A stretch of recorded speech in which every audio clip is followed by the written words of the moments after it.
happening in sport? Tune into On the Ball, a weekly tour show which is on WINN FM 98.9 every Tuesday from 7 to 9 p.m. with me, your host, Troy Bif Mills. We will keep you on the ball with our variety of guests and, of course, your calls, discussing the facts and the stats and sharing your opinions. Get on the ball and stay on the ball by tuning into On the Ball with Troy Bif Mills on WINN FM 98.9 every Tuesday night from 7 to 9 p.m. and also on Facebook and YouTube. Be on the ball.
Good evening. Welcome to another edition of On the Ball here on 98.9 WINN FM. I am Troy Bif Mills, your host. And it seems like a very long time since I've been here. It seems like almost a year. That's how long. I wasn't here last week. I was here the week before. But boy, that feels really long. It's, however, nice to be back after a break for the National Heroes Day last week, Tuesday, the 16th of September. And you could see, hey, I'm still in the independence mood. I'm in my independence shirt, and I'm going to stand just so you could see exactly how things think it's a Nevis. Yes. So, well, this is the colored version, the polo shirt type. You have those without the polo shirt or the t-shirt. I think the federal government of St. Kitts and Nevis should go into parliament and make this the national t-shirt of St. Kitts and Nevis. I believe we have the most colorful flag in the world, and no bias. I remember the first time when I saw the flag. I didn't have an idea how it was, didn't have a clue. Myself and two of the partners, we were studying telephone business. We were undergoing some training in Guyana in 1983. We went there in August, and independence was obviously in September. So it so happened that the 19th of September was a holiday in Guyana. Agriculture Day, Market Day, someday, but it was a holiday. So we didn't have to go to training in Guyana in 1983 when we were training Independence Day. So the three of us, myself, David Hanley, a partner of mine, close partner from Bastia, and Calvin Warner out of Nevis. The strange thing is, we didn't know each other. We knew three persons were going. They told us the name, but we didn't know them. So here am I, the day we had to go, back in 1983, August, sometime, I can't remember. So here am I at the airport looking at everybody. Why, who look like a David Hanley? Who look like a Calvin Water? And I log on to this guy and I realize he eyes in me. So we both started walking towards each other, only to find out, okay, that was David Hanley. So we too, who's the other one? And we looking and we looking and we looking and we peeping. And then we saw this youngster someplace and something, and we were called by, could he be the third one? And he was. So we met first time on the airport. We went Guyana. So on the 19th of September, we were there beating and holiday. And there was a chicken place similar to the KFC, but it was called Arapaima. It was literally from the clock. If you were staying by the clock, it was maybe up by the fire station, the gas station. So that's how close it was. So it was really, and the chicken tasted really nice, Arapaima chicken. So it was chicken and Banks beer, and the Banks high wine was too strong for me. You open the high wine and you see fumes coming out, so I leave that. And I think it was banging some El Dorado and Coke or something. But anyway, we were having a jolly good time, Independence Day, 1983. So we weren't in St. Kitts, but we were enjoying it as well. So I think the next day, we went telephone training up at Guy Telco. That was up Long Street, just below the Defense Force camp. So we were walking it down, and it so happened that they had a police week. Guyana was celebrating police week, and on that day, when we were coming down, which would have been the 20th, they had their track and field. So you had police officers from all over the Caribbean celebrating, helping Guyana to celebrate their police week. So that was their track and field. So we're going down, we heard of it, and we figured by St. Kitts and Nevis must got athletes in that. So then we asked around and we heard, yes, there was a Franks, David Franks, I think he was. Yes, they said, yes, we have a David Franks, and I think Jerry was there as well, Jerry Hazel. I don't remember if there were any other athletes, but I remember Jerry Hazel and David Franks. I'm not certain, Desmond Franks' his brother. And we're looking in there now, we say, well, if they're in there, the flag got to be up, because we hadn't a clue what the flag looked like. So we gone and we're looking and we're peeping, and the three of us log on and say, hey, that pretty flag. Which flag? The fifth one from the left or the seventh one from the right, whatever it was. And that did look so beautiful up there, swinging the first time we saw it. And I really fell in love with the flag. On the 20th of September, 1983, the first time I saw it. And I'm still in love with that flag. To me, it's the most beautiful flag in the entire world. And I say that without any water in my mouth. And I say that without a bias as well. But anyway, we went our jolly way back to the hotel and things like that. So I've always loved to see it. And I went to a culture meeting in Niger, Africa. That was in 2018, I think it was. And somehow I saw a flag, and I was just going to line up by the flag to take a picture because I'm with my national flag. But when I looked at it a second time, I said, well, no, man, that looks strange. So when I looked at it a third time, it's the national flag of Tihor, Tihor, I think it is. It has the same colors like our flag. And when it's folded, according to how it's folded, it nearly looks like our flag. So I went and I spread it out, and it looks good. The colors look similar to ours, but I think it is like in a V, shaped like Guyana's arrowhead. It's either Tihor or Timor, either T-I-H or T-I-M-O-R. So it was a wonderful day looking at our flag, and I couldn't help. To me, independence went by short and quick, yeah.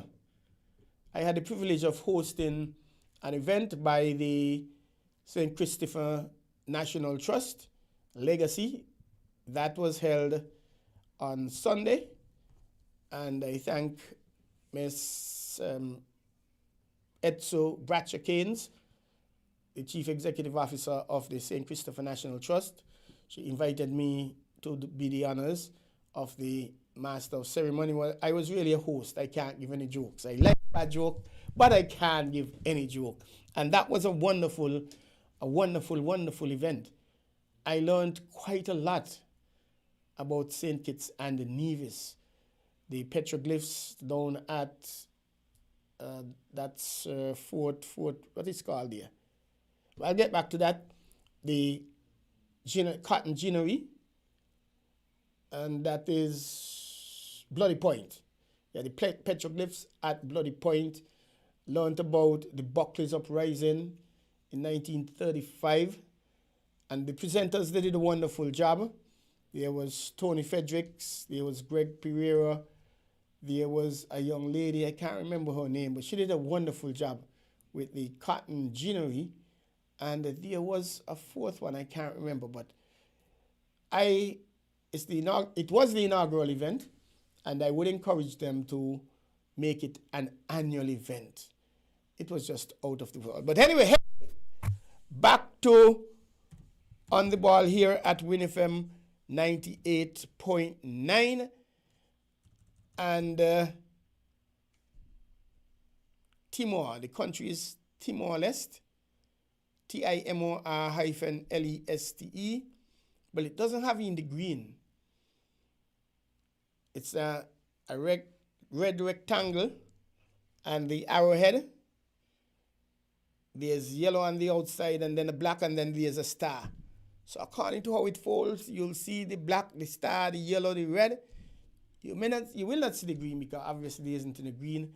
And you will think, why, that nearly look like us. That it'll pass like us according to how it's folded. But happy belated Independence Day to the Federation of St. Kitts and Nevis. And I am expecting a guest. The St. Kitts and Nevis Drafts Association, the steering committee that is, and they should be here at about 7:30 p.m. I'm expecting one person, maybe two, a gentleman by the name of Leroy Yatters Matthew, and Cole. I could never get Cole's correct name. I can't remember it. I always know him as Cole. But they should be here with us talking about the inaugural National Heroes Day Drafts competition we had here in St. Kitts. They are hoping to make it an annual event as well. But before we get any further, welcome to another edition. And I have to big up some people, because if I don't, I'm going to get some good licks. And I'm going to start off with Annie Ann. Annie Ann out of the Taba region, the Republic of Tabernacle. I thought it was only the Republic of Sandy Point, the Republic of SP where the best be. But it look like other places trying to copy us with this republic thing, you know, because Tabernacle said they are a republic, and I think St. Paul's, they said they are a republic of St. Paul's too, you know, but they're trying to follow us with the Republic of Sandy Point, the Republic of SP where the best be. But Annie Ann, what you saying, girl? And why Annie Ann take me to task last week. She said she was listening the week before, and I big her up. And she wanted to know what kind of name I calling her. I must call her my pet name. I've been calling her since she's been over. Both of us worked at Marriott at the same time. I was over there from 2012 to 2015, I think it was. And she was there senior staff in the cafeterias region. And boy, I didn't know her from anywhere before, but from since I met her, we hit it off. One thing I've learned about her, she's a very funny woman, boy. If you mash it up, she gonna let you have it good and plenty. She ain't care who you be. She gonna let you have it in a nice, polite, cool and calm and penetrative manner. So that was Annie Ann. And we have Montezuma over in Mansion. He's also locked on to the program. We have Laba in Bastille. We have Manners. He's also logging on. And in Nevis, almost the entire Brown Hill logs on to On the Ball here at WINN FM 98.9. And we say thank you for listening. Some persons in Sandy Point, of course, in Bastille, and in Keon, you know, Larnett, what's the title? Somerset, yes, she's logged on. as well. And Evie Phillips Morris up in Newtown. You go across Manchester Avenue, I think it is. You're coming from the, what this road is? Wellington Road, yeah. You turn into Manchester Avenue, you go across by Bactus and you take a left. And she's up there, Evie. How are you, Evie? And she celebrated her 69th birthday just the other day. No, sorry, it was 70. Last year she was 69. And the interesting thing is, there's a 69 in her birthday for you too. She was born on the 6th of the 9th month. And she was 69 last year. This year she's 70. And she's going to be having a little session on Saturday. I don't know if I'm going to get an invitation, but she's having a little session on Saturday to celebrate her 70th birthday. So happy belated birthday, Evie. I hope you really enjoy this session. And well, some guys down in Sandy Point playing dominoes, there by Dollar Stretcher. Another set of people playing up by Tasha's Bar. And they're going to be logged in. Who else? Well, I guess all around St. Kitts. But again, the St. Kitts Drafts, St. Kitts and Nevis Drafts Association, well, the steering committee, they're going to be in with us. They're going to be putting their constitution together and having elections sometime just now. So we have going to be hearing a bit about them. And where do we go now? Let us take a break and come back in a few. And we have a lot of information to share with you. Football, cricket, we have dominoes, and a lot of things happening here, locally, regionally, and internationally. But let's take a break, and we will be back right away.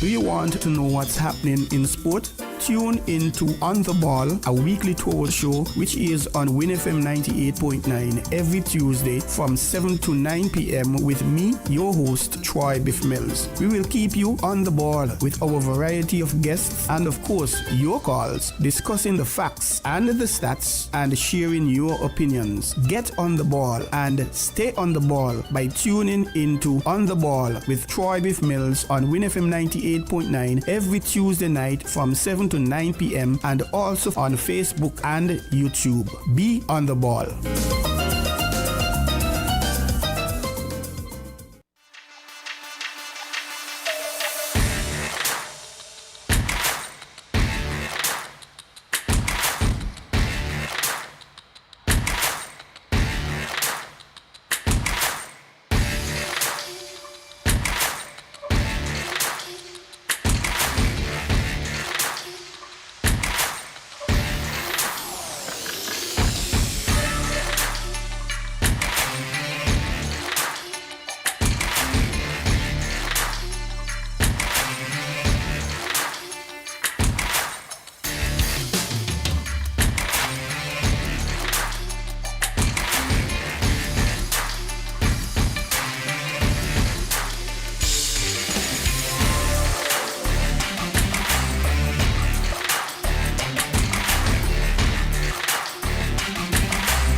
Welcome back to On the Ball here at WINN FM 98.9 with your host, Troy Bif Mills.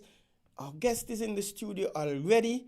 I'm going to ask him just to hold a little weeny bit because I guess I got so excited with the program. I got into it and started to talk all about everything, and I didn't get to welcome you, the listeners.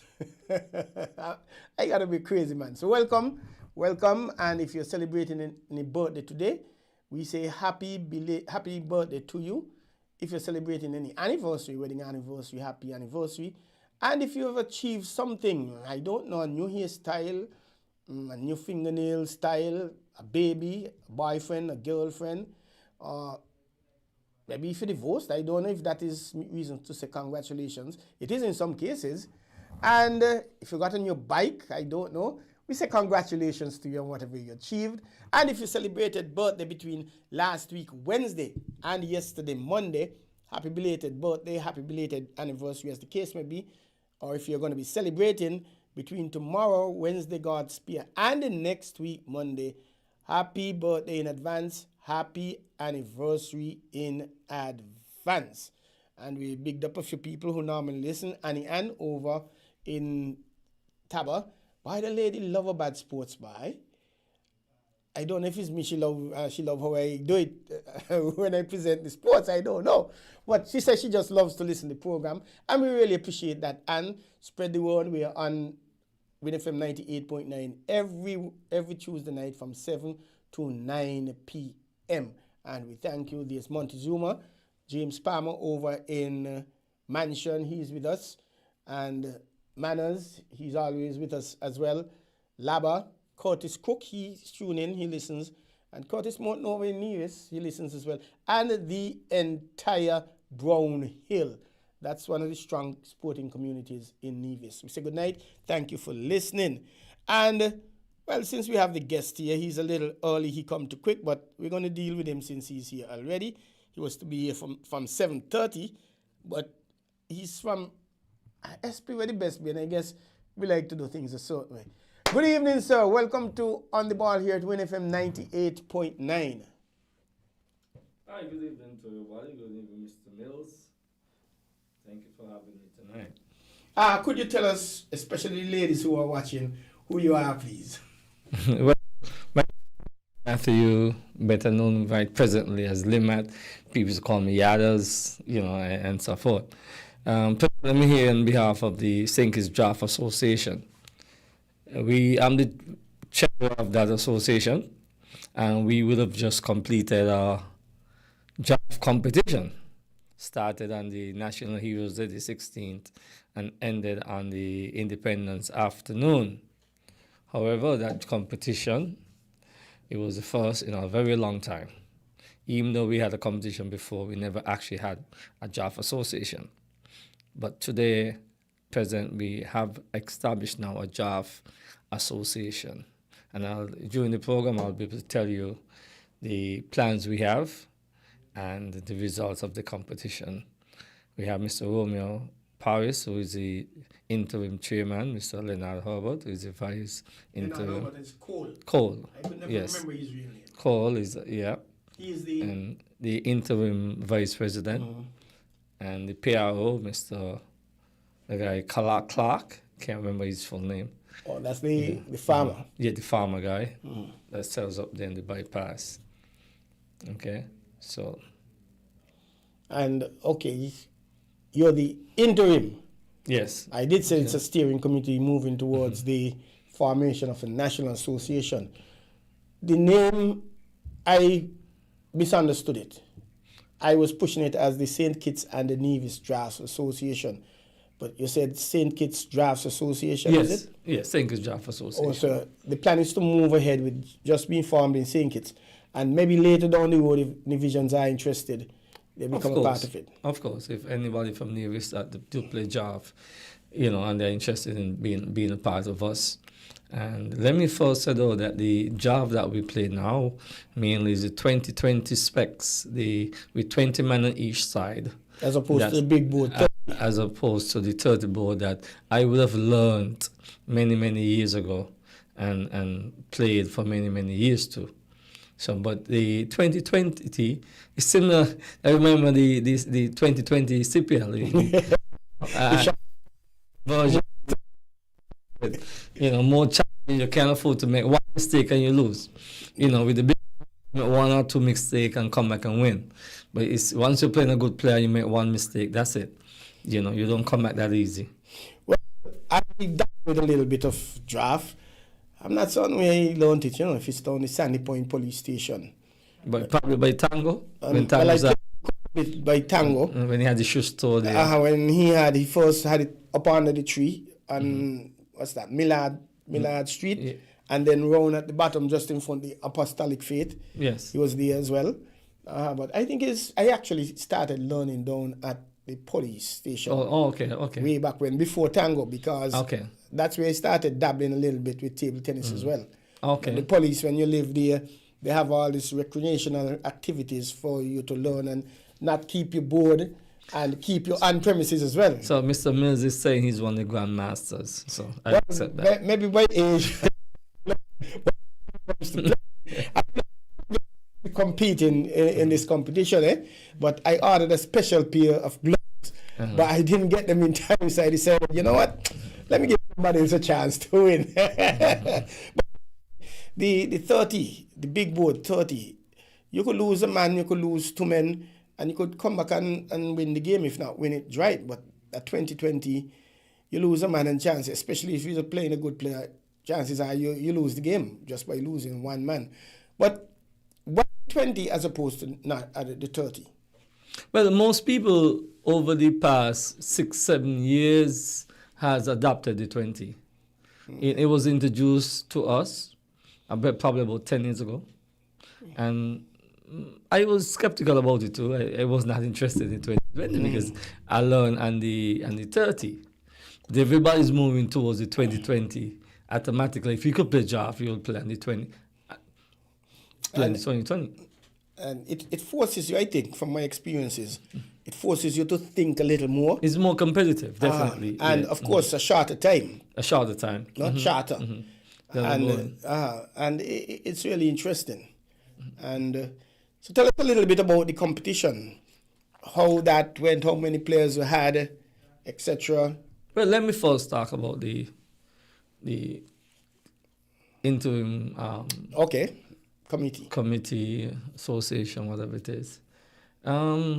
Interesting enough that over the years, what I find, a lot of people want things to be done, and sometimes you ask them to participate. And so we went out of the way, and Mr. Paris is not a Romeo, Paris Pharmacy. He's not a draft player, but he came on board and he was willing to assist us. And he did, I must say thanks to him, he did a very good job in getting us together and starting something. We had a couple of meetings, and then we get established. We had two main sponsorship, which is the sports department, right? And I must say, I want to give a special thanks to the sports department. And then the Nagico also came in as a silver sponsor, right? And they sponsor the winning prizes that we would have during that time, during that competition. However, the competition, I said, was set for National Heroes Day. And I think it is fitting because it's a quiet day. It's a holiday, it's a quiet day. And sometimes you don't have nothing to do. So we set it for that day, and it came off.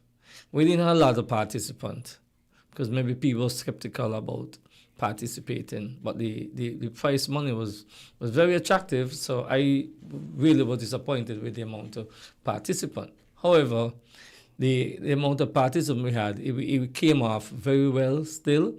It was competitive in most cases. We had winners in 4 different categories, in first prize, second prize, third prize, and fourth prize. And what were the cash prizes, if you could recall, for the various winners? Well, actually, the first prize was a cash prize of $3,000. $3,000. The second prize, $1,500. The third prize is $1,000, and I think the fourth prize around $500. Okay. That's wonderful. And you had any trophies or any medals to go We along did with that? have some trophies for each category of winnings also. Okay. You know, we intend to have a official ceremony for the prize I was just giving. about to ask that. Now, in terms of the structure of the competition, remind us of that again. Well, let me announce the winners. Okay. You know, we had Well, I would have come to that on the back end. and the back end. Okay, the structure, it was a round robin. Each person get to play each person 2 times. Okay. You had 2 points for win, and if you judge, each person get 1 point. So if I beat you, I get 2 points. Yes. And if you're good enough to get a draw, both of Yes. us get 1 point. Yes. and And at the end, who has the most points will first, second, third, and so follow. it wasn't the case where you're going to a semi-final with number 1 to number 4, etc. It wasn't designed like that. But at the end of the day, the 2 number 1 person end up with the same amount of points. Playoff. We had a playoff of the best of 3. Oh, it's the best of 3 instead Yes. of the 2 points. Yes, the best of 3. And actually, we have a new champion. He won the first game. Then the old champion won the second game. The second game drawn. And then the other champion won the game. So we end up with 1-1 at the end of 3 games. And then we had a sudden death. Oh, sudden net game. Yes. Oh, hi, that was a lot of So, fun. Not excited. It was very interesting. Very interesting. I think we'll have more participants next time. You know, because we'll have more time to put structures in place and organize it much better based on our experience with the first draft commission in a long time, probably over 20 years. I don't remember. We had one up by Zach. You remember Zach had one up there by him when he had just first opened the area up there by I wasn't by in that Mr. one. Edgar Challenger. I was in one at the ferry terminal a few years back. A while. It's quite a while. 10 years maybe, 12, I can't remember. Quite a while. Quite a while. Quite a while, yeah. And I remember beating a few games, but because of the length, I had to leave and go and do something else. And that was the 30-30. I think it was same 20. Same 20? 20, Okay. I think it was 20. And I felt bad because having defeated persons and I have to go without getting my legs any further down, you know, I felt bad. The better I did not go in and just let them go in. You see where I'm coming from. But I remember beating a couple guys. So who eventually turned out, played in the finals, and who won? We had Grammy Jones of... Any alias? They call him anything? They call him Teacher. He's of Pans Extension. Okay. Yeah, Grammy Jones. He actually is a teacher. They call him Teacher. Okay. So that's his nickname. You know, he ended up being the number 1 in the number 1 position. Then we had Leonard Hobart Cole. We named as Mr. Mr. West Indies, they used to call him. Remember those things? Okay. You know? And he came second because after the playoff. The third position, we're trying to verify something, but there might be a tie in the third position. In terms of third and fourth haven't been worked out. And if they're a tie, you're going to have the best of 3 playoffs again. And if it's a tie, sudden death. Yes. But as I said, there was a complaint that we're looking at. So we'll have to look at it. I understand that. And of course, we can't discuss that because of the complaint. It's ongoing. But I like the idea. I like how it went down. In terms of the points, how many points were they tied on? 14. 14. Yes. Okay. And how many players did you have competing? We had 6 players. 6. Okay. I was down there, and it was interesting. I looked at it a bit, and there was a gentleman. He used to play quite often at the terminal, but I think he is living somewhere in the rurals, and I haven't seen him playing. And when he came back, he actually played, and he looked just as good as I remembered him. Oh, okay. That's the guy they call Pui. Pui, yes. Oh, yes. Pui. I'm not sure where he is, and he's looking cool and calm. He never seemed to be worried when he's playing. He's actually a very good player. Very good player too. And sports is a funny thing, you know, why at us. Because I think he played cool the first match. Yes. And he won the first game. He won the first match, and I got the impression Cole wasn't as cool and calm, as collective and comfortable as I know him to be when he playing. He just seemed concerned, worried. Maybe he just knows the guy, eh? Yes. And I know that Pui won the first game, and then Shaka's played teacher. Shaka played teacher in the first game, and I think teacher beat him 2-0. 2-0, yeah. And Piggy played somebody else. Was it you? Yeah, me and Piggy played first. We tied the 2 games. We tied the 2 games. And I saw the look of concern on your face, saying, well, boy, Piggy's a man you should beat. And that would have perhaps put a little speed bump on the road to the championship. And then Shaka played Pui, and Shaka gave Pui 2 straight. That was very surprising. Very surprising. Shaka is a very good player. Yeah, but he's not consistent. Exactly. And based on the level, the draft standard that we play around, it was very surprising that happened. That was really surprising. Over Mr. Pui. Over Pui. And Piggy Piggy is really a character. Piggy out of Newtown. Yes. And when he's on top, he got on. He had some fun. He really enjoyed it. He really had some fun.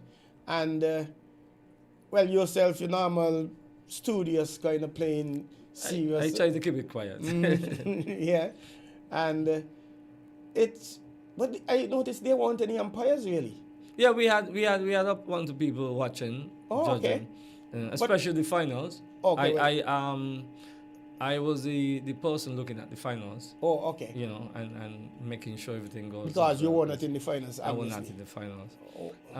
Maybe in the future, based on this experience, we know we'll come up with other things.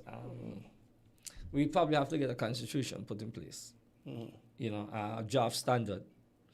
Put a draft standard and regulation for the competition. Okay.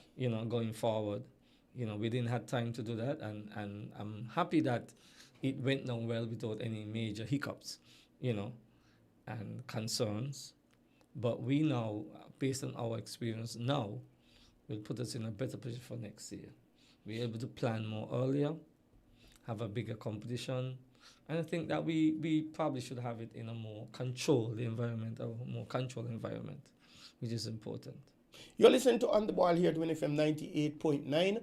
Our guest in studio is Mr. Leroy Yatters Matthew, the treasurer of the St. Kitts Drafts Association, and on the steering committee. They're moving towards formalizing it.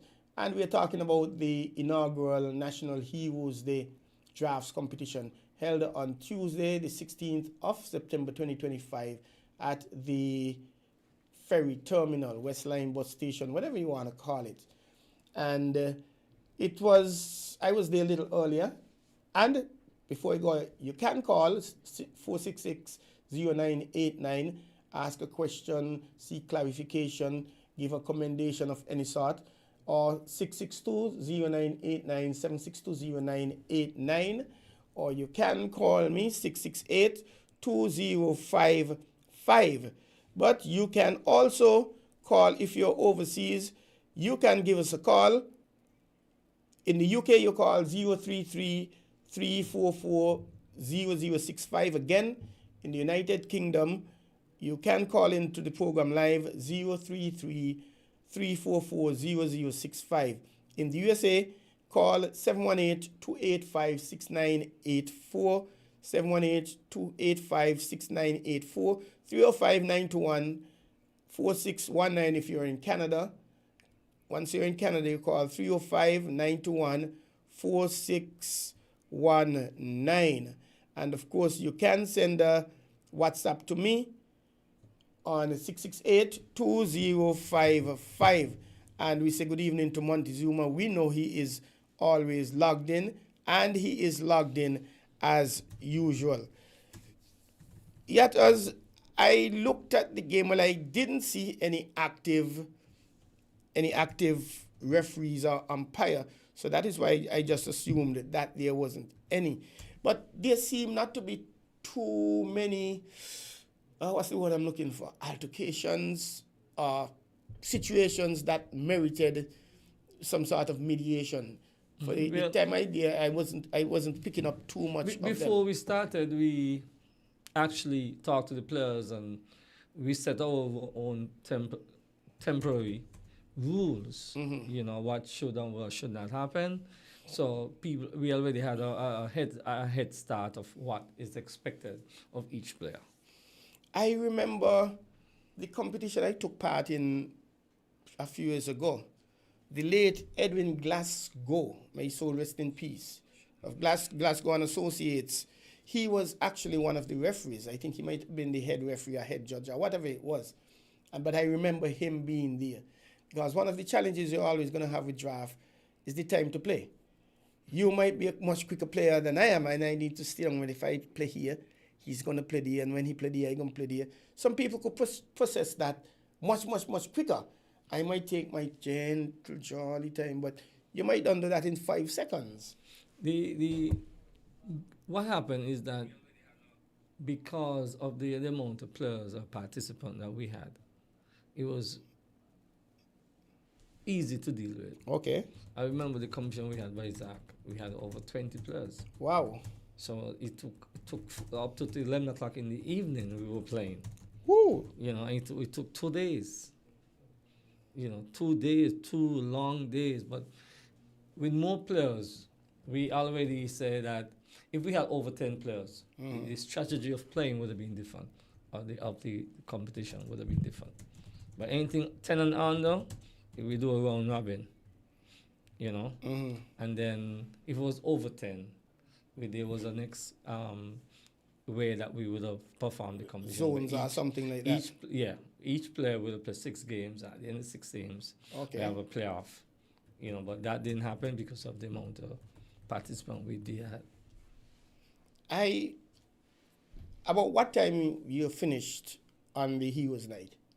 No, we actually finished after 5. After So 5 in the afternoon? We start about 11 o'clock Okay. in the morning, and we still finish about after 5, which wasn't too bad. No, that wasn't too bad at all. And for the period I was there, I realized persons kept drifting in. Some came and stayed. Some came, spent the 5 minutes, 10 minutes, and then they moved on. What are your thoughts in terms of that support from the locals? Well, as I said, I think that next time we should have it under more controlled environment and invite spectators, you know, to come and, you know, have some chairs and sit down.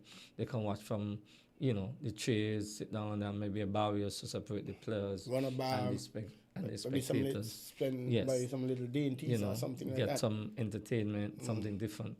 You know, as I said, we learn from this experience, and we'll go forward with something else. What I like to do now is to sort of give you what are our goals and intention for the future of JAF in St. Kitts. First, let me say JAF is a mental game. It's not a physical game. It's not like football or basketball or cricket. It's a mental game that should be respected by each player. Not a game that you have to make a lot of noise about. No handworks. It's a mental game. And I think that it's a game that our youths, young boys or girls, could participate in and to work out the difference. Like chess, JAF is similar but more easier to play once you learn it. You know, it's more easier to play. So our intention is to even get a program into maybe the end in grade 6 and primary school and first and second form in high school. So people can have a foundation about JAF, and it is interesting. Because if your son tell you, Daddy, I'm going on the road to play some JAF, you're going to feel good. Of course. Because as I say, it's a mental game, it's a challenge. You know, no smoking on the boat, no drinking, not like that happened when we're playing. You know, it just, and to win a game it's bragging rights. The bragging rights is more important than anything else in job. You know, when I lose against certain people, people calling me and say, I hear my man bang you up. I hear this person bang you up. People from overseas calling you and all. And people calling all over. You know. And so that is one the our intention is to make job more public accessible. Cause I don't believe that the public have know much about JAF in St. Kitts. You know, it was. I don't ever recall seeing any females playing draft in St. Kitts. I heard one to say they played and they know how to play. I've never ever seen a female on the board. Not down the tournament, but I've seen a female how to play JAF. In St. Kitts? In St. Kitts, yeah. Okay. Mm-hmm. So therefore, would it be part of your plans to try and encourage females to play? Yeah, that's why I say boys and girls. Boys and girls. Boys and girls, yeah. To get them interested in playing JAF. You know, it's a game that, and you know what? If we get it established in the primary school or the first and second form in high school, could you imagine a JAF competition in for classes? Yeah, man. Yeah. Class 1 against class 2, against class 3, 1A1 versus 1A2. And then I mean, it's really something that we could Sems versus Bastia High, and Sems running all over them, walking over the championship. Mr. Mills, be careful, eh? Yeah. But it's really a good mind game, closely related to chess. Chess use different pieces and move in different directions. Yeah, definitely. But the same outwitting. It's all about outwitting your opponent. Trying to understand where he or she is going to be playing next. If you play here, he's going to play there, and when he play there, you play there. And it's setting up, in some cases, setting up the player, forcing them to make a specific match. And when you make the match, you open up the belly, going right through king. No, I just spoke about matches. During the last game between Mr. Herbert and Jones, Teacher and Cole, I was observing the game, and they had about 15 men each. And I said to myself, there's a swap on the board. If it was Jones, Teacher, if we make that swap, the game is over. And he made the swap. And from he made that swap. That was the end of the game. I know. It was but I knew that the game was more in favor of him to win. And as I predicted, that's what happened. That's what forced Mr. Herbert to give away 1 or 2 men. Oh. And once you have to give away 1 or 2 in that 20 game, that's it for you. Stuff. Against the good players, there's no coming back. There's no coming back. And that is what happened. And the thing about it, I've known Cole playing drafts for time immemorial. Teacher, on the other hand, Teacher, no disrespect, is basically a Johnny come lately. He's a player. He started playing draft. He's definitely a young 10 years player. ago, so much. He takes his time. And he takes his time. I saw the rise. I saw him rise. He really puts an art into every single match Yes. he makes.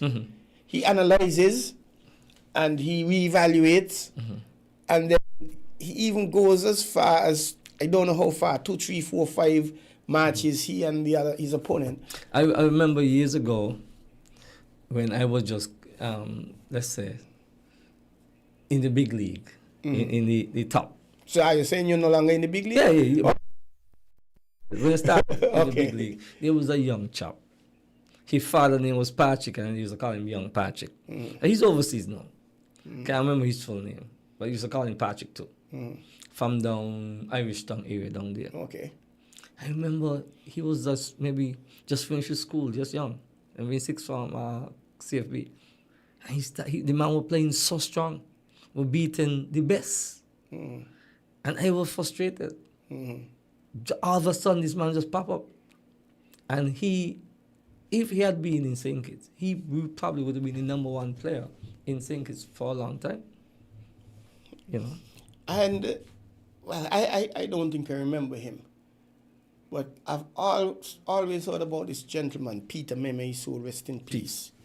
He died maybe last year before last. Sometime relatively back, maybe a year and a recently. half to 2 years ago. He would sit down and he'll watch and he'll stoops and, maybe grumble because the level he was at, he was probably seeing things that the players weren't seeing and things like that. He was probably what they call it, the Grandmaster of Jaff. Great Grandmaster, indeed. In St. Kitts. The Abbot. Mm-hmm. The monk of Jaff in St. Kitts. A lot of people have learned the game just by looking at him play, playing against him. You couldn't get a game with him that easy because he was that good. But a lot of people came up close to his standard, but I will say because of age too, his patience and ability to maintain a good standard after a while started to diminish. Yeah, of course. You're listening to On the Ball here at WINN FM 98.9. We have the St. Kitts Draft Association in studio live and direct with their representative Yatters. You can give us a call, 466-0989, 662-0989. You can call us from overseas. In the UK, 033-344-0065. In the US, 718-285-6984. And in Canada, 305-921-4619. And we say good evening to Mr. Dale Big Blue. How are you, sir? He's listening in the US. Dale Hughes, Big Blue. And an ardent sportsman. He is, he was. I don't know if he is still now. Very good goalkeeper. Very, very, very good goalkeeper. Used to be a good goalkeeper. Okay, I don't know if he is still. I don't know if he even plays football. It's funny because I remember Mr. Biff used to be try a goalkeeping thing. To be a goalkeeper. Mentioned that, Yatters. When you were in primary school, I think you had some good potential as an athlete, a track athlete, track and field. High school. No, but hold on. But there was an accident. And I think 3 of you youngsters that's a story that got knocked down. That's a long story, Mr. Mills. But after that accident, you just became fast, and nobody could have touched you after that. But if I don't know what happened, something happened. Because I remember I remember people talking about the Sandy Point Primary School sports coming up. I started to pass people in the chat that I didn't even believe that it was me who passing people in the chat when that happened. Yeah. After, And this is a real life situation. The man get in an accident, get knocked down. 2 weeks later. Fastest. The man is the fastest easily. Boy, life is funny. And I think a youngster lost his life. Yes. Another good athlete. Yes. Lost his life. May his soul rest in peace. And he was from up Crabbill. Tuesday on the line. Dale. Dale is on the line. I know he was trying to get in. I don't know if he has tried as yet. It's Dale Hughes. Well, apparently we don't have anyone there. So if anything, he's going to call back. Call us back, please, Dale. We appreciate you. Mr. Mills, one thing I want to say, though, for the public, if anybody is interested in sponsoring us or participating next time around, feel free to, come on board. We'll be happy to have everybody on board. We're looking for non-JAF players also to be on the committee or the association, which will make it easier for us. Interested people, but non-JAF participant who will play.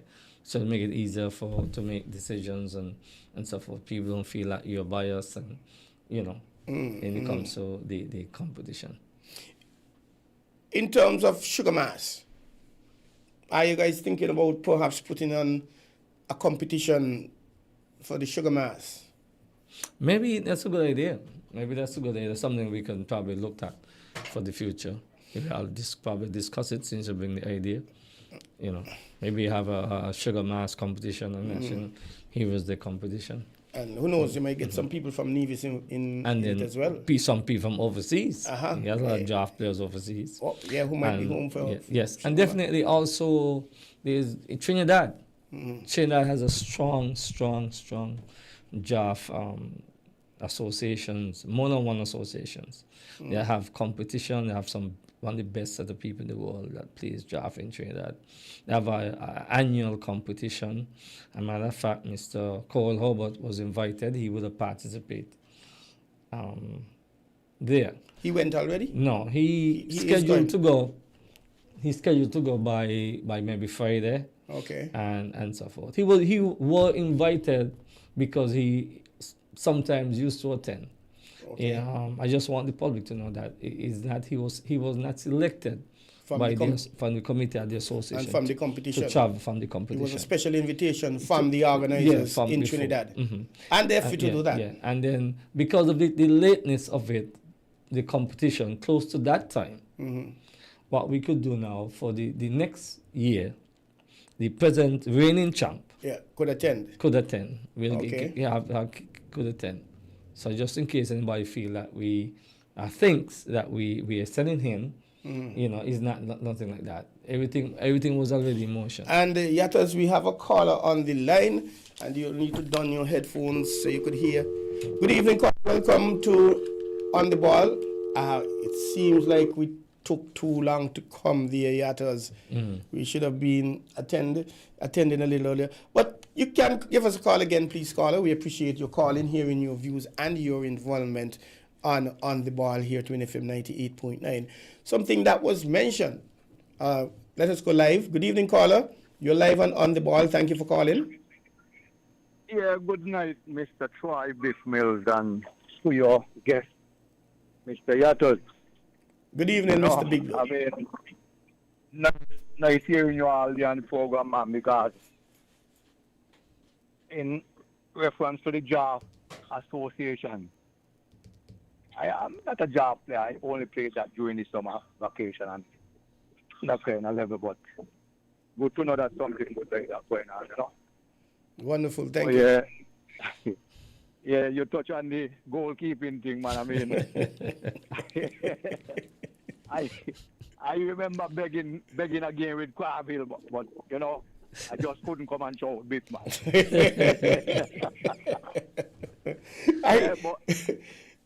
I remember you actually did keep for us. That was back in 92. I had a knee injury. And way back in the day. Yeah, and there was one particular game while a lot of rain down the old playing field. Yeah. I remember that. And them days can't be replaced right now, you know. By tall. Oh man. No, a lot of fun. When it comes on athletics, right? I heard about this man they call Yatos, you know. Never seen him in action. I think he might have participated in some sort of police week activities at one point. Yes, he was a police. You were a police too? Yeah, man. All of we shed the beach, you know. You know how that go. Well, I thought having so many years in Sinkers, you probably would have take part in some high school championship or sign point sports. You know, back in the days, the old playing field was the thing, you know. I wasn't really into athletics back then, like that, you know. Right now, ask me about anything about any athlete. I got it. Oh, okay. Back then, you was a mama's boy. You had to stay home and wash dishes. No. Back then, it was just like cricket, football, hopping gym, hop tractor, and them kind of thing there. Fun days, boy. Yeah, man. And I prefer to get licked because when your parents say, hey, don't go to the beach, I should have said, don't go there. Oh, I'm going up there. You know, you're going to get licked. You're going back. You're going to get licked when you come home. And you know you're going again. I'm going again. Yeah, man. Nice program, man. I'll be tuning in. I'm just walking off the job right now, but I'll be tuning in every Tuesday night, 7 to 9. 7 to 9, yes. 7 to 9. Yeah, I've been on a couple of times now, tuning in a couple of times, but trying to hustle at the same time, and you can't do what I got to do. Yeah, we appreciate it. And tell your family and friends at home on the board about it. Okay. All right, thanks a lot. Yeah. We appreciate that, Big Blue. And that was Dale Big Blue, goalkeeper. Very, very good goalkeeper for Police. I used to see I think it's unfortunate he didn't get to the national level. But around his time, I think he had people like Gunji and Stasi. Yeah, he had some good goalkeepers. Good goalkeepers. Very good goalkeepers. Around them times. So, but something that was mentioned, Troopy, the bossman, Berry, another draft player, and he made the suggestion that of a second division, a two-tier competition, so it is. We first, let me say we have to have a number of participation to have divisions.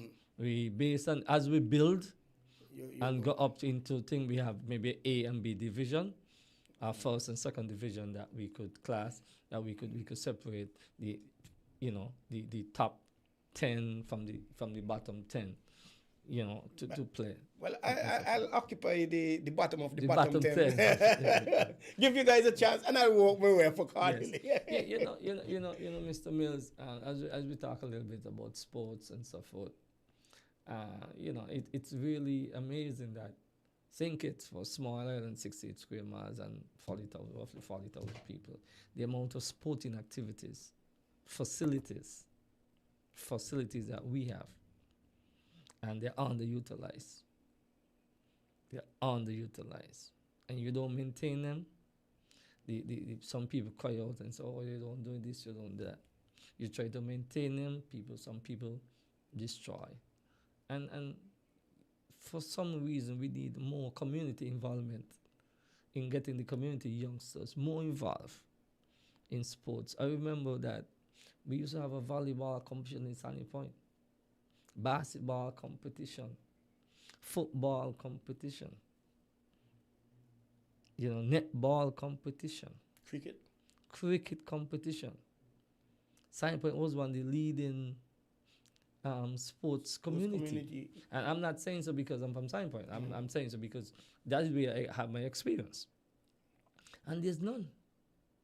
With all the facilities, better lighting, everything, there's none. That's a big point, lighting, because we had to hustle home from work. You don't work 4 o'clock, hustle home to play a little football game. Let's start 4:30. 4:30. Now you got lights, you got this, you got that. People not playing. And then you don't have it, people still talk. So I really don't know. You mentioned a very big point. Well, a few big points. Facilities. I think perhaps in terms of per capita, we might have the most football, cricket, basketball, all kind of facilities in the world per capita.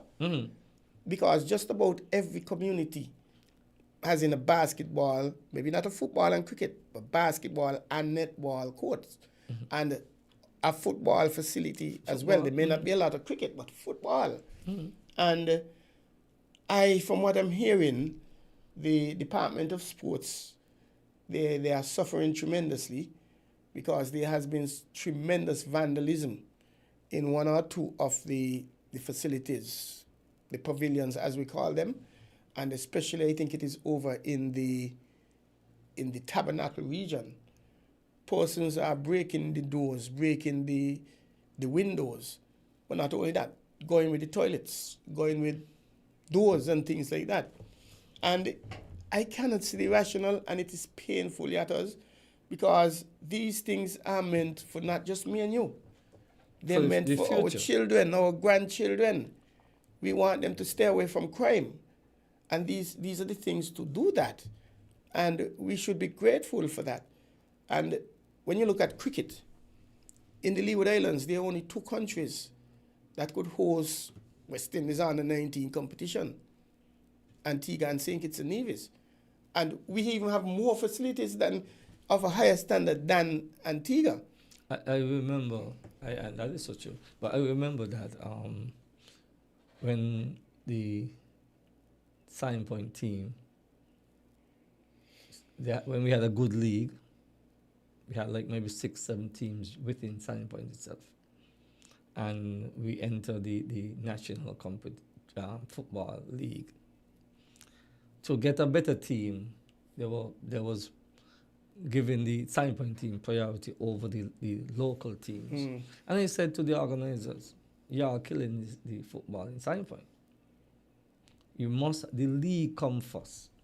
Because from a strong league, you get have strong team. a strong team. So the Sandy Point team will get in the preference to practice. And eventually the league get pushed aside. The team get weak. Yeah.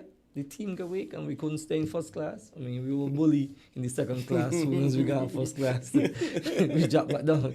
But then you kill the local league is very important. Very important. I wish we could get back things in the different community. We used to get teams from Old Road coming down, Lambert's coming down. Hertfordshire, St. Paul's. Deep Bay. Newton Ground. We basically covered teams from Deep Bay. West, to the whole western area. Yeah. And that's a good point you made, Yatos, because way back in the 60s, early 70s, the national team, the St. Kitts and Nevis national football team, when they were competing OECs or whatever, they wanted to practice. They used to come Sandy Point, knowing fully well they're going to get a good beating from Sandy Point. However, they're going to go back home happy because they played some good football. Even though they lost, they were happy. And you'll always hear about that going back. And not just in Sign Point, but look at the Old Road area. They used to have a league too. Yes. Old Road used to have a league. There's a league in Newtown? There used to be. I don't think they've had it for some time. As a matter of fact, Newtown, and I must give them credit, they were the first team to actually play midnight football. Oh, okay. They had midnight, some games set at midnight. So I'm wondering why they had the crazy midnight people sleeping, but they used to get more people than when they get in the afternoon or the night. Oh, okay. A lot of people may not know, Sandy Point League is the second oldest football league in St. Kitts. Second only to the St. Kitts and Nevis Football Association. The SKNFA started their league, I think, back in the 1930s. And Sandy Point started maybe in the 40s, somewhere there, coming up. St. Thomas Trinity Strikers, St. Thomas Trinity League in Vorchells. I think that is probably the third oldest league in the Federation. That's long before Newtown and Cairn and St. Peter's and Village. All of them, long before they would have heard about it. But the Sandy Point thing, that's a situation, Yatos. Because it's unfortunate. Because up to today, people are still blaming Crabil, which is my club, for mashing up football in Sandy Point. I don't have the politics for that now, Mr. Mills. Yeah, but it hurts me. You know why? Mm-hmm. A course of action was taken against PAFA. And we put an injunction on the league. Mm-hmm. When asked, the two of us, if you want to go to mediation, Crabil said yes. PAFA said no, let's stay in court. And I have the facts. Okay. And then we eventually went to mediation. Both of us agreed, whatever the mediator says, we'll honor. Mm-hmm. The mediator say, play over the game. Crabil, two players you're arguing about, they keep them on the line, but play over the game. Up to today. The game hasn't been played. That game hasn't so been since that the league, there's no league in Sign Point? No, they've had a few. Had a few? Okay. But they've never been. As a matter of fact, even before those, another group of guys took over and said, let's form a steering committee to get things up and running. They didn't get any files from SPAFA. They got all the records from that we had, that we sent, that we received. And when they tried to revive it, they said, no, this ain't going nowhere. So I had to abandon it. Mm-hmm. But they've had a few leagues since. Mm-hmm. But it is said that if you're part of the problem, you can't be part of the solution. Solution, definitely. I'm not so sure. I believe if you're part of the problem, you know what caused the problem. If you were heading the problem, that's a different kettle of fish. Okay. And perhaps that is the problem. But anyway, as we've drifted, we've talking, I guess a sportsman is a sportsman, whether you're talking draft, football, and cricket. But you've made some valuable points about the community's involvement in sports, getting the youth back involved. And it cannot be left to the government only, really. The community, we have to do our part. Whether we involve in sports or not, whether we play sports or not. It's not about us now, it's for our children coming. And going back to the draft, we congratulate you and your association and what you have achieved. Draft competition in first time in ever so long. And the prize, this is really encouraging me to sharpen up $3,000. I don't know if that might be the case next time around, but it's encouraging me to to go and sharpen up my we skills. we definitely can't go below. Of course. And any final words you want to mention? Congratulate the winners, thank the I sponsors. just would like to again take this opportunity to congratulate the winners and the participants in the competition. Also, the persons who support us, mentally, physically, and emotionally. The sponsors. You couldn't do it without the sponsors, sports department, and the NAGICO group of companies. That gave us a second sponsor, which is very good. And as I said, our intention is to move JAF from ferry terminal or from a back door to the classroom, especially to the younger folks. As I said, I look at grade 6, first form, second form. Third form is your time for your exams and get things in place. But at the same time, the JAF now will be able to mentally prepare you. JAF is concentration. Your schoolwork is studying, concentration in classroom. If you learn to play JAF, you learn to concentrate more in the classroom. Analyze as well. It is analyzed thing, and it will be better. A student who is, let's say, disgusting, learn to play JAF. Becomes more disciplined. Becomes more disciplined. Mm-hmm. That's correct. And that is something that we could now looking at. So maybe if the Minister of Education and the people in charge of something, the health education department, hey, that's a good idea. Let me try get in touch with people. Let me try put something in place, and so forth. They have PE program. It could be twice a month. You don't have to be every week. Be twice a month. You go in with the job board. You explain the rules and regulation, the format, how it is played. And then they have woodwork department. The schools can actually make the draft boards. Excellent idea. Yeah. And make men and have students who come sometime in lunchtime. They get a tree or two, sit down on the tree, till a draft until when they don't eat. I like that. It can be interesting. I like that idea. Instead of only one down and getting involved in fights and these little things, draft can be part of the solution. I like that, Yatos. That's an excellent idea. And then who knows, you make the draft board, and I wouldn't mind buying one, and you buy one, and 10 people in Sandy Point buying, and next thing, we're playing draft up by me down the road, and you might decide to, man, this weekend let's have a little competition, Definitely. even for free or for fun. Mm-hmm. But I congratulate you and your executive on the work you're doing. And again, we appeal to corporate community to come on board and assist, and the players, and we look forward to hearing more things, and perhaps Sugar Mass competition, 2 divisions, come later on. Thanks a lot for coming, and the best wishes. Yeah, all the best. Thanks for the listening audience too, and I'd like to say bye to everybody. And I'm always available, Mr. You didn't give us a number that persons could call to contact. For now, it's 762-2084. That's my number, 762-2084. Thank you very much. Have a good evening. All right, thank you, guys. You're listening to On the Ball at WINN FM 98.9, and we've had the pleasure and the privilege of having the treasurer of the St. Kitts Drafts Association in studio live and direct with us, Mr. Leroy Yatters Matthew, out of SP, where the best be. And I'm not certain what he didn't say it, but how should I put this? We know he wasn't in the top 2 because he didn't play off, but school children are saying that he is in the next 2 that they're trying to sort out and confirm and things like that. So we couldn't really touch that, whether he was 3rd or 4th or not in it at all.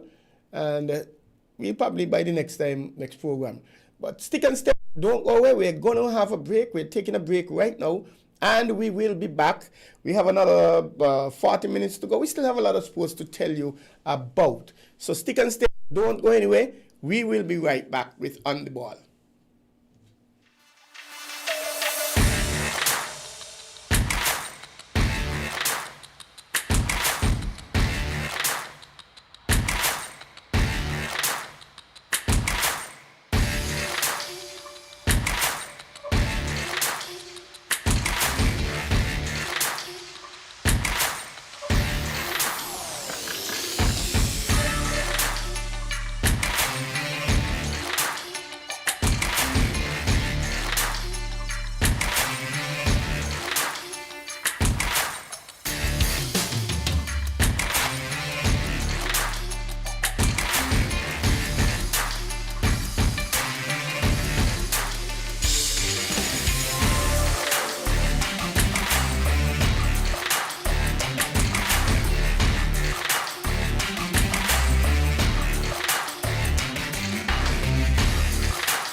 Welcome back to On the Ball here in the WINN FM 98.9. I am Troy Bif Mills.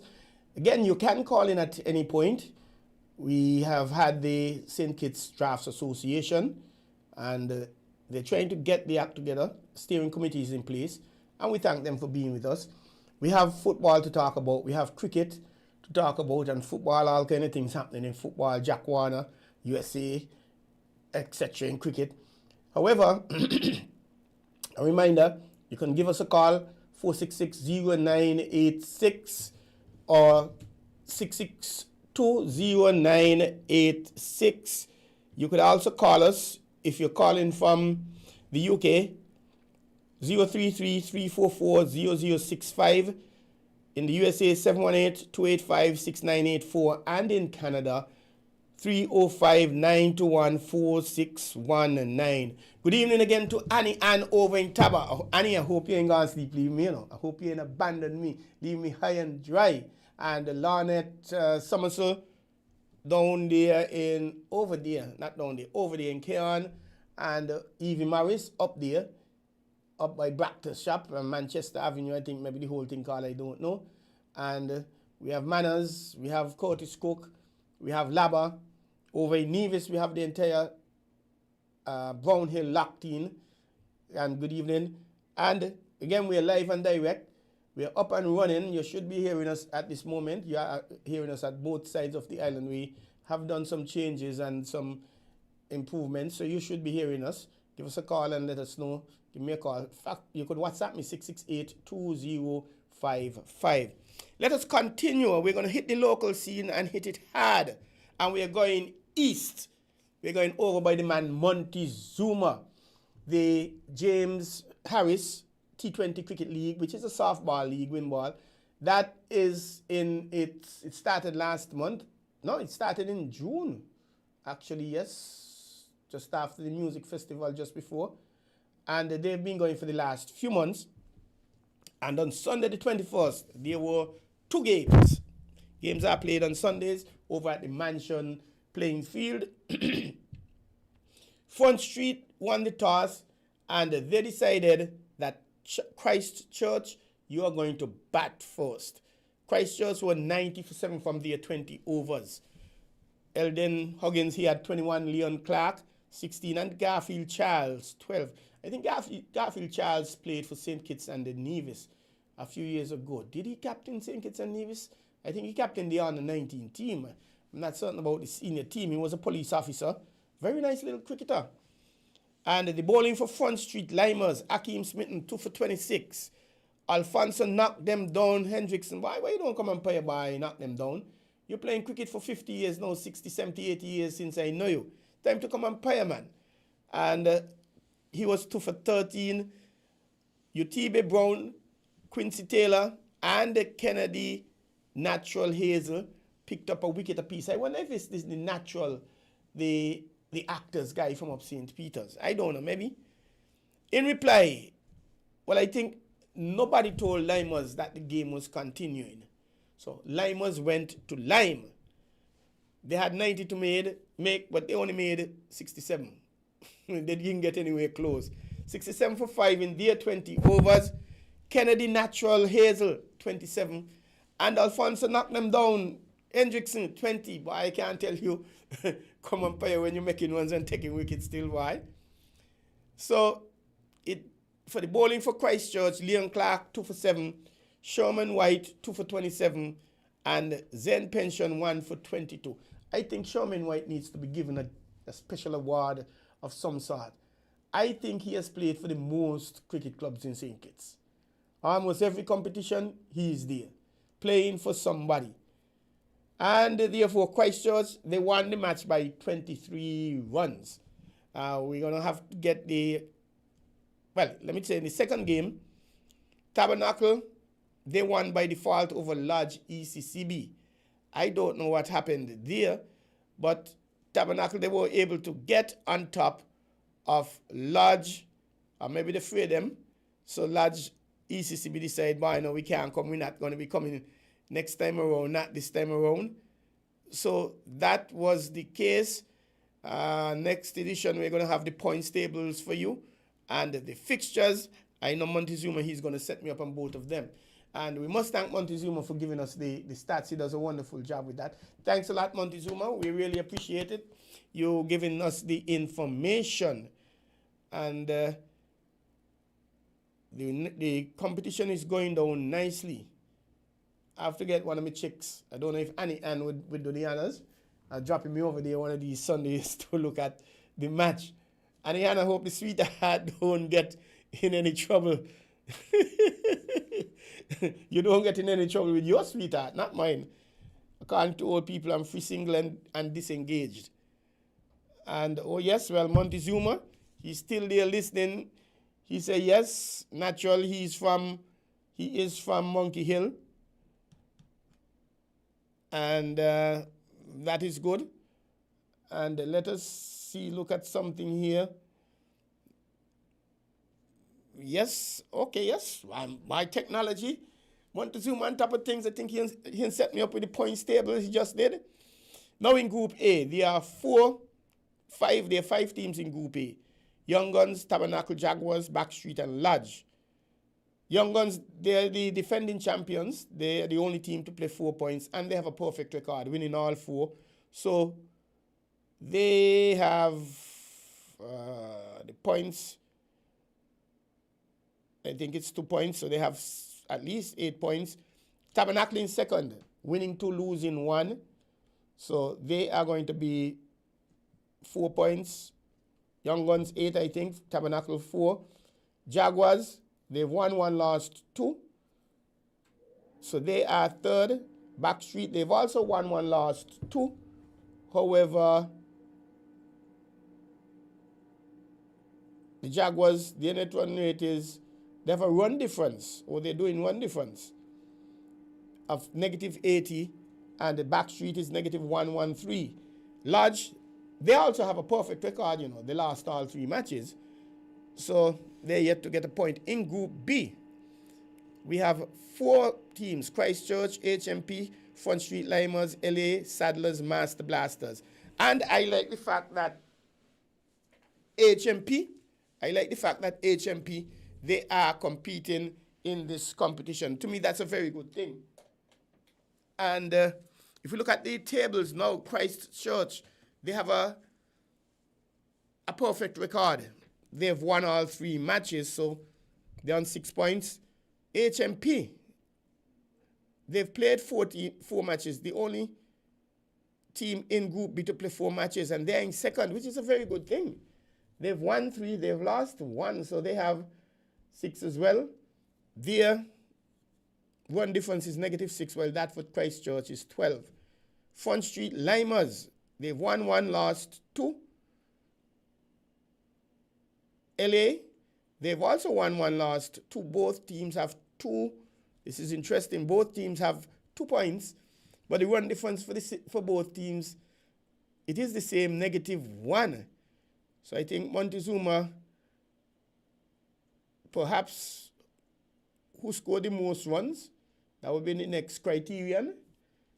And Front Street Limers, they have scored a total of 224, while LA have only scored a total of 179. So I think that may very well be the next criterion to determine who is up. Saddlers, Master Blasters. Well, I guess somebody forget to tell them that they're supposed to be blasting the ball up and down the place. And if they're blasting, they're certainly not Masters, because they have a perfect record. They've lost all 3 matches. So they're yet to get off the mark. Well, life is a little bit of fun. And that is for cricket on the local scene. We're now going to go to football on the local scene. And I like the idea that there's an under 13 competition. The Premier Division, that's out of the way. The League, the First Division, that is out of the way. Now under 13 boys and the females, senior females, both leagues are happening. Boy, sorry for them referees, boy. Them referees ain't getting no rest to go out with the girlfriend and the boyfriend and all kind of things. But it keeps them sharp and fit. And it's this football is an opportunity for many more persons to become referees, especially the younger ones in schools. By the time you hit 23 for assistant referees and 25 for referees, you could stand the chance of being on the FIFA list. I'm not saying it's automatic that you'll get on, but you cannot get onto the FIFA list younger than 25 for a referee, younger than 23, I think it is, for an assistant referee. So now's the good time to start. 10, 11, 12, 13, 14, 15, even if you want to start at your 9. I am certain the refereeing fraternity will make some provisions for that. But let's hear from Andre Huey, the media consultant of the St. Kitts and Nevis Football Association, the SKNFA, as he reports on the under-13 football.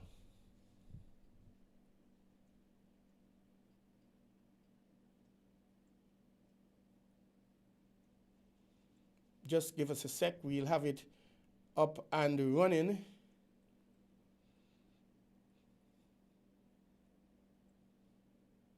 The Under-13 Boys League served up more excitement this past weekend.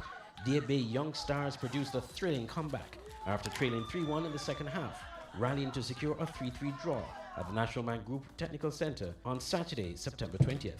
Marcus Warner, one of the players on Deer Bay, described the motivation behind the team to help earn the draw. At the first half, we wasn't doing that well, but second half we definitely pushed through. By me by scoring a wonderful goal and my fellow teammates scoring a fabulous 2 goals. That was a nice goal, not gonna lie. After our coach talked to us, I definitely pushed through. I always trust your teammates, even when they're down, and to always believe in them. Meanwhile, Connery Fireball's KJ Martin reflected on his team's collapse that allowed Deer Bay back into the game. Well, I kind of disappointed for true because the players wasn't defending properly, they wasn't dropping back, they wasn't helping the defense, and I had to try to drop back, but they just keep on telling me go up, so I had to go up and try to score another one. Well, we have to learn, our keeper have to learn how to come off the line, and our defense have to learn how to continue and try to fight back to get back. In other results on the weekend, Molyneux FC lost to Bath United 3-0. Sandy Point and Sadler's Dream Chasers drew 4-4. Village Superstars were crushed 3-0 by St. Paul's United. Keon Rockets to edge St. Peter's FC 2-1. The SKNFA Under-13 Boys League continues on Saturday, September 27th. Match week 3 of the 2025 Elvis Star Brown Women's League brought wins for MSCR Old Road United Lady Jets, Security Forces FC and Hunter Newtown United. At the National Bank Group Technical Center in St. Peter's on Saturday, September 20th, Laranja Wilkinson's first half strike gave Old Road Lady Jets a 1-0 victory over Mapao Keon Rockets. Coach of Old Road, Roger Hendricks, said he has seen progress in the team, but fitness remains a concern. Well, 1-0 in a goal to fit. But we just hold out till the 98th minute and then just thank for the victory. Were you looking to get at least a second goal as an insurance? Yeah, the captain had an easy penalty. This is the second one she done show. We need to go back to the giant board, to the pitch and put some penalty and get down, get going.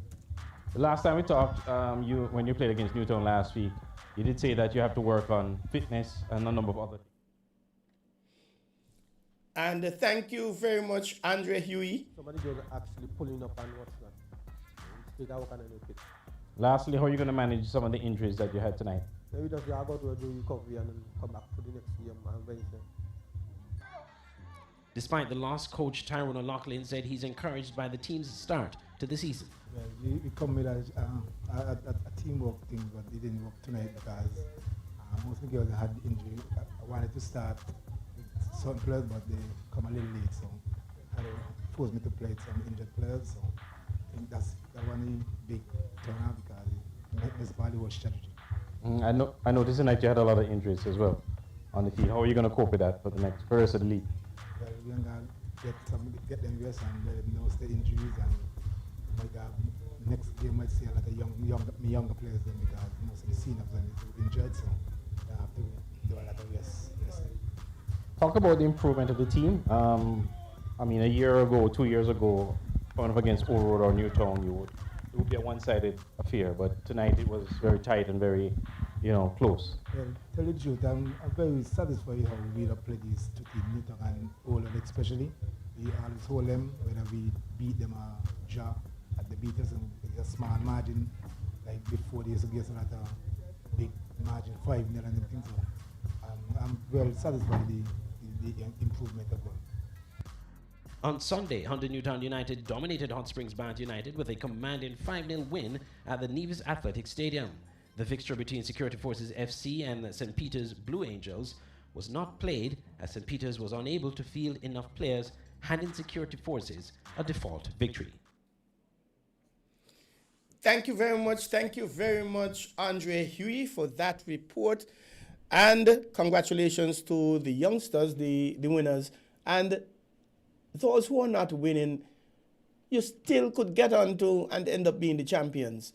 Just continue working hard, practicing, training, especially your own personal private training. Don't wait until your team needs to go and practice. And it's early days yet in the season. One thing that really jumps out at me with this interview is the youngsters. Andre has been doing an excellent job reporting on these matches, and thank you, Andre, for feeding us with the information. But the interviews, primarily with the young players, under 13 players, I think they have been getting better and better. And that's an area I think we have a lot of opportunities for here in St. Kitts interview, even at the senior level. Because I have interviewed, no disrespect, some senior athletes, and it didn't go down the best. Demeanor, confidence, throwing the voice, and grammar. I think it's a lovely opportunity for all the national associations, including the St. Kitts and Nevis Table Tennis Association, which I'm the president for, to work with these youngsters. So when somebody come and sticks a mic in front of them or camera, they don't get camera shy. Excuse me, I always say, look at 6 and 7 and 8 and 9-year-old US, especially US children. When we're watching TV, we see them. They're talking to the hosts like big men and women. Let me pause as we go to the line for a telephone call. Good evening. Welcome to On the Ball here at WINN FM 98.9. Thank you for joining us. Good evening to you, Mr. Mills. How are you doing, sir? I'm blessed. Thanks. What about you, sir? Well, I'm okay as well. Just calling to give you one or two little heads up and information on the James Harris Cricket League. I appreciate that, sir. Yeah, okay. You mentioned earlier about the information that you was given that was for last week, but for this week now, the game's supposed to play on Sunday coming. Backstreet will be playing against Jaguars. Backstreet, they have to win to go in the final 3 in Group A. And Jaguars is the same thing. So whoever wins will be joining Tabernacle and Young Guns. And interestingly, in the other group, LA will be playing against Sadler's Master Blasters. Now, if Sadler's win this game, they stand a chance to be in the final 3. But they're going to make it also open for Limers. So the only good thing could happen here is LA making sure that Sadlers and Limers don't get inside here. So they have to win that game. But if it goes Sadler's way, well, Limers, Sadlers, and LA stand a chance because they're going to go on net run weight in terms of that game. Okay, so... You understand where I'm coming from? Yes, that, yes. right? It sounds like you have a lot of politics happening over there in your cricket. Definitely. You know, some of these guys will tell me I sell out a game, but I didn't sell out the game to Christchurch. I went out there and played, but unfortunately we fell short. Okay. But what's the crowd support you've been having? How has been the crowd supporting you? Well, to be honest, Mr. Mills, you are missing the action. If you're talking about crowd, you're really missing the action. It does be electrical atmosphere out there. I'm glad to hear that. What about definitely. What about females from that point of view? A lot of females coming out to support as well? Well, there are a lot of females that be there watching the cricket.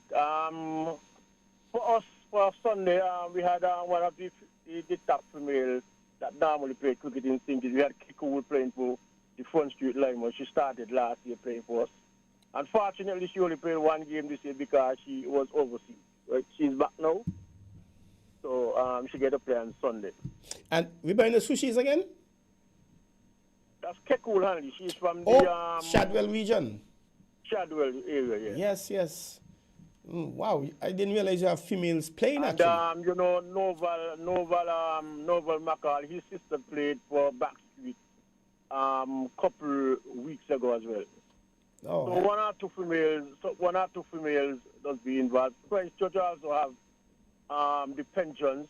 They have their mommy and they have their sister also playing. Mommy and sister playing, mother and daughter? Mommy and sister playing, providing they are short of players. Oh, okay. Christchurch really have a nice team there. They're looking forward to winning the championship. They win 3 championships already. Backstreet. This is the first time if they miss out on it, this is the first time they will be missing semi-finals or finals. Wow, that's Backstreet. Yeah, that's Backstreet. And Backstreet have some big players like Shane Jeffords, Kevin Hanley, Novel McCall, Greg Stanley. I haven't seen Greg Stanley for a few years though. But that's a powerful team. And man. they have as well Gary Rogers and Glenn Rogers. Whoa. And so those are powerful players you're talking about, Palmer. They have the handful this coming Sunday though. And remind us who they're playing this coming Sunday again? They are playing against Jaguars. At what time? That's going to be the 5 o'clock game. The first game would be at 3 o'clock. That's LA versus Sadler's Master Blasters. Okay, we appreciate the update. Thanks a lot. You've heard it live and direct, ladies and gentlemen, from Montezuma. Just before I go though, I want to say thanks to you. Have given me the opportunity to come on live tonight, and you always make sure get in contact with me. That you can get the information. Thanks a lot. I appreciate it very much. Appreciate, my pleasure. It's our job to bring the information to the public. And we thank you really for providing the information that you have been giving us also out of the James Harris T20 Cricket League over there in Mansion. We really appreciate it. Thanks a lot. That was James Palmer, or Montezuma, out of Mansion, the mayor, the governor of Mansion perhaps, and telling us what is happening with the James Harris T20 Cricket League. They're coming down to just about almost at the end, crunch time. And we're going to wrap up with football. Let's go back to football. And let us hear about the Elvis Star Browns Female League. And oh boy, I think Storm is coming, so I have to go out and hustle up and look chance to go to SP where the best be. So, 15 minutes to go, a lot of information to come in. Let us wrap it up. So let me stop talking and hear from Andre Hui on this Elvis Star Browns Senior Female League.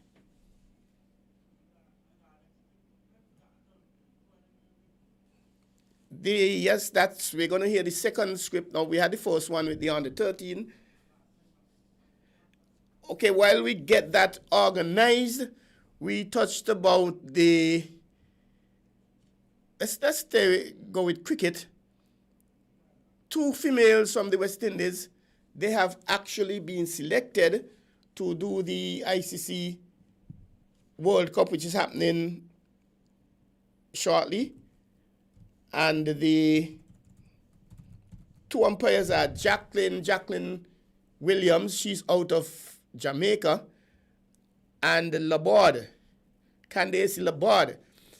In an article from Cricket West Indies on September the 19th, that's Friday, West Indies umpires Candace Laborde and Jacqueline Williams selected for ICC Women's World Cup.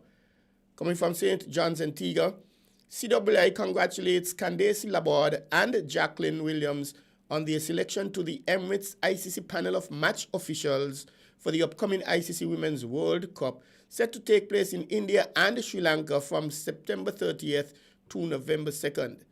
The appointments are part of a historic first as the tournament will feature an all-female panel of 14 umpires and 4 match referees, a revolutionary step in the ICC's commitment to support, elevate, and empower women in cricket, with the West Indies proudly contributing 2 of the 14 umpires. Williams, a Jamaican, will be officiating at her 3rd Women's World Cup, joining Australian Claire Polosak and England's Sue Redfern as the most experienced members of the panel. In 2022, Williams became the first female umpire from the West Indies to stand in a men's T20 between 2 full members. While she took her first steps into umpiring in 2007, she admitted that she is just as excited today as she began her career. Candace Laborde, a Trinidad and Tobago native, her selection marks another substantial milestone for West Indies cricket as she continues her rise among the region's brightest officiating talents. Speaking on her first-time appointment, Laborde considered it an honor to represent Caribbean women in sport on the world stage. The ICC Women's World Cup will bring together the best players and officials in a global showcase of the women's game. Laborde and Williams will play central roles in ensuring the spirit, integrity, and fairness of cricket shines through on its biggest stage. Cricket West Indies wishes Laborde, Williams, and the rest of the officiating group a safe and successful World Cup. And on behalf of the management, staff, board of directors of WINN FM 98.9, and also on behalf of the sports department and myself as sports journalist and on the Ball program, we say congratulations to these 2 young ladies and wish them the best. And that's the end of that cricket section as time slips away. We are now going to get to that report from Andre Huey. Match week 3 of the 2025 Elvis Star Brown Women's League brought wins for MSCR Old Road United Lady Jets, Security Forces FC, and Hunter Newtown United. At the National Bank Group Technical Center in St. Peters on Saturday, September 20th, Laranja Wilkinson's first half strike gave Old Road Lady Jets a 1-0 victory over Mapao Rockets. Coach of Old Road, Roger Hendricks, said he has seen progress in the team, but fitness remains a concern. Well, 1-0 in a goal to fit, but we just hold out till the 98th minute and then just thank for the victory. Were you looking to get at least a second goal as an insurance?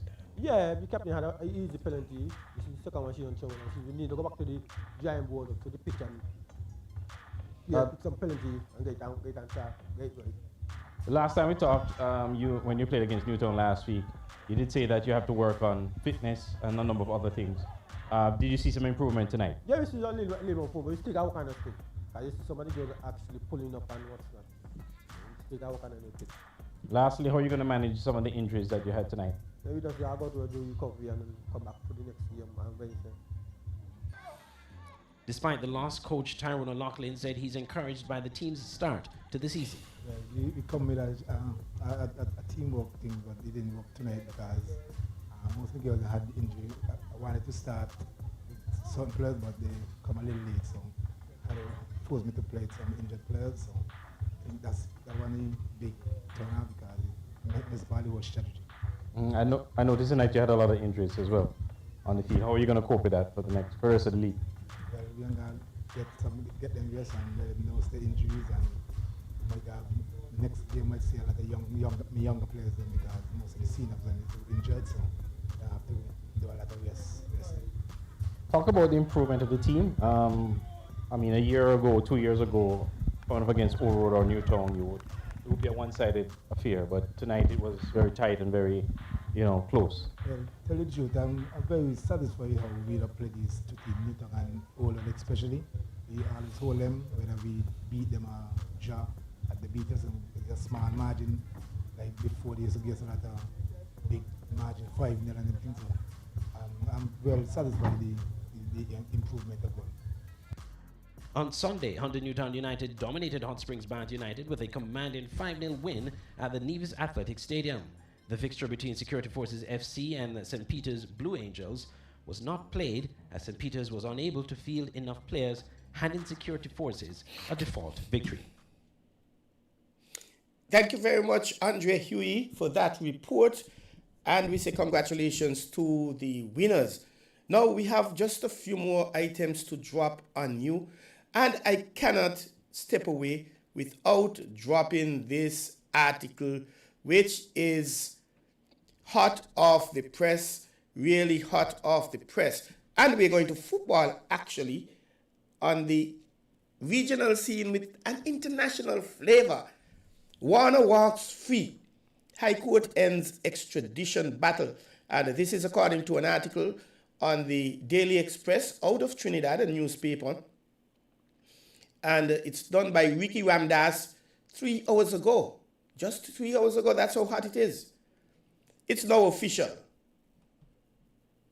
The extradition proceedings against former FIFA Vice President Jack Warner have been permanently stayed by the High Court, bringing an end to his long-running legal battle against being sent to the United States. In a ruling delivered on Tuesday, that's today, High Court Judge Karen Reed declared that Warner's constitutional rights to the protection of the law had been breached, given the absence of a key document that was required to support the extradition request, making the proceedings flawed. While the extradition proceedings have concluded, the judge has directed that the matter be recalled on October 3rd, when Warner's attorneys and those representing the state will make further oral submissions to the court. The proceedings will focus on the extent of the alleged abuse by the state, specifically addressing claims that a specialty arrangement was in place for Warner's extradition when none actually existed.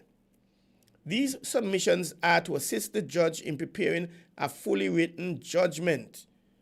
Following yesterday's hearing, Warner, during a brief telephone interview, told the Express now that the 10-year-long ordeal is over. He will now be focusing on, quote-unquote, regaining my life, whatever is left of it. Warner is not a young man.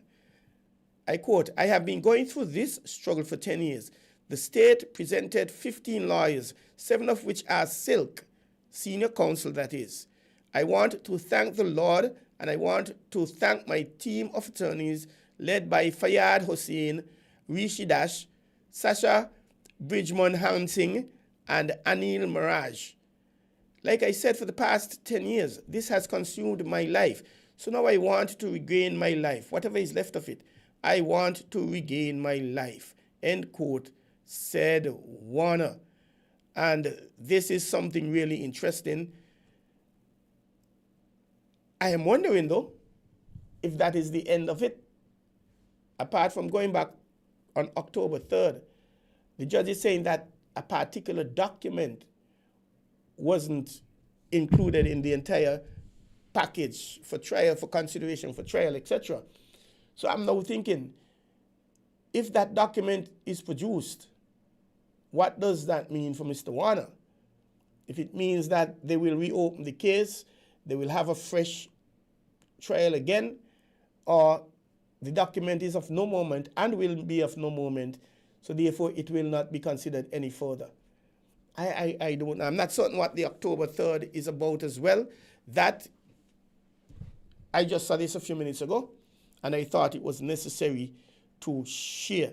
And we're getting down to the wires, 8:56, and I think hurricane will come somewhere. The weather is screwing up. I'm not certain how it is outside.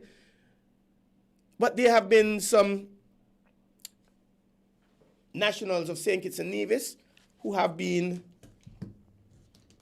received their recipients of awards from the state. Some are sports related, or sports personalities, let me put them that way, even though they may have been for other fields, and some are not into sports, that I know of.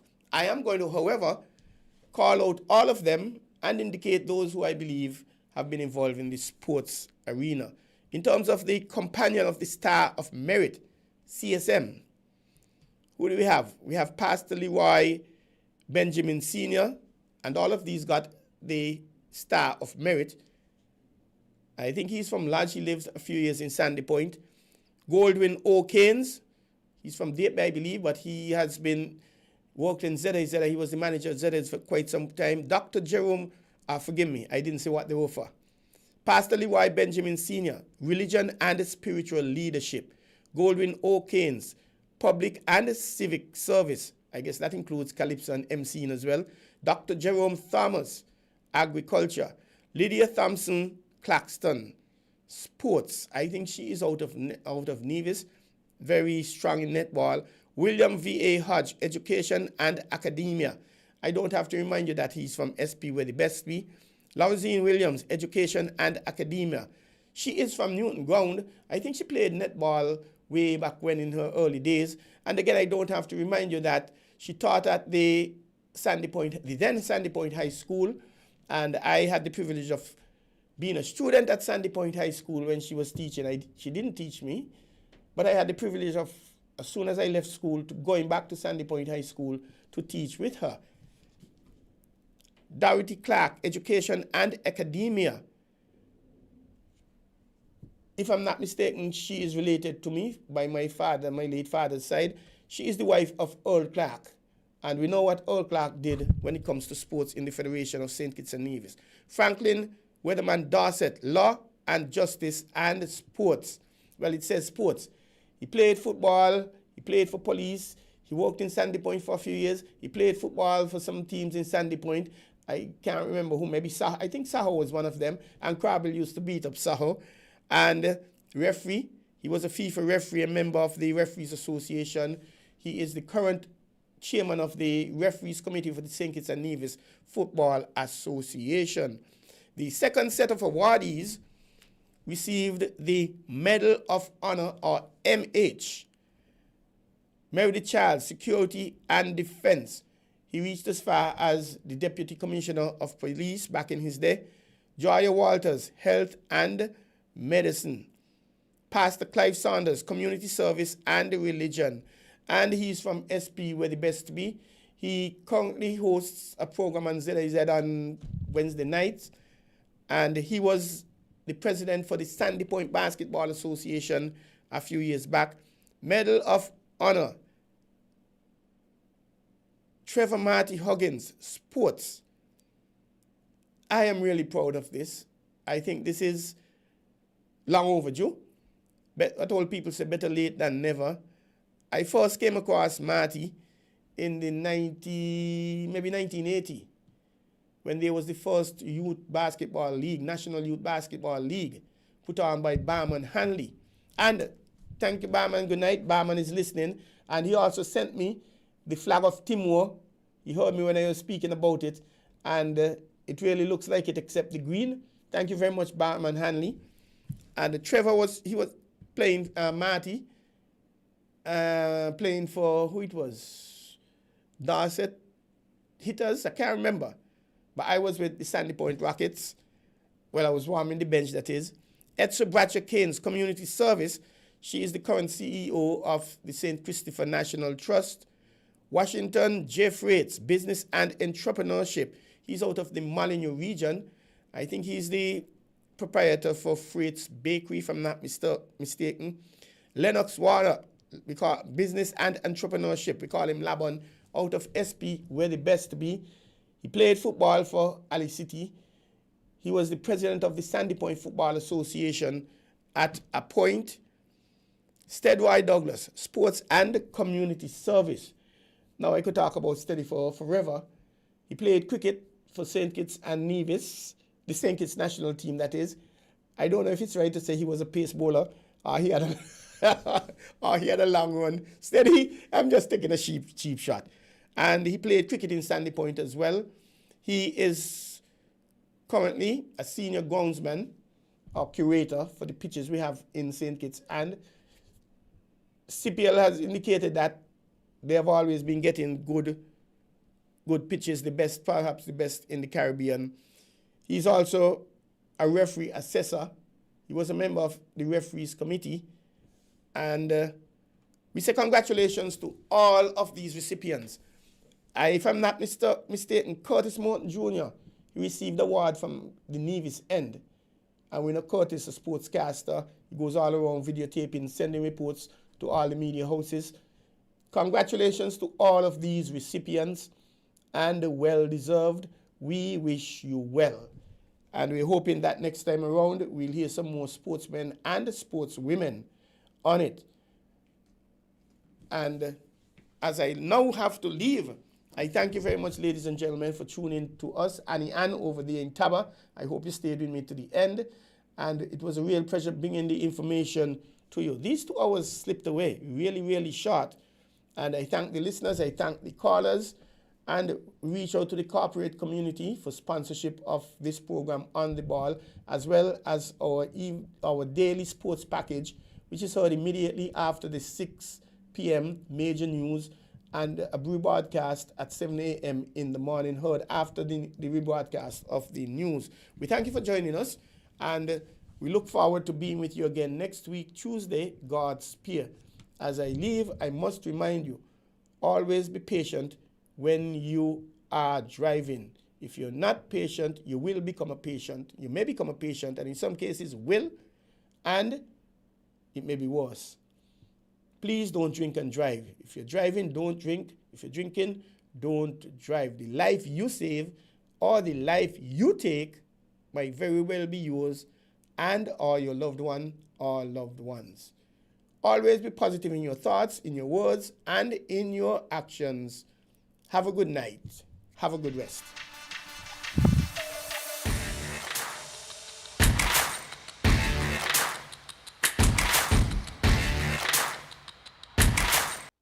Do you want to know what's happening in sport?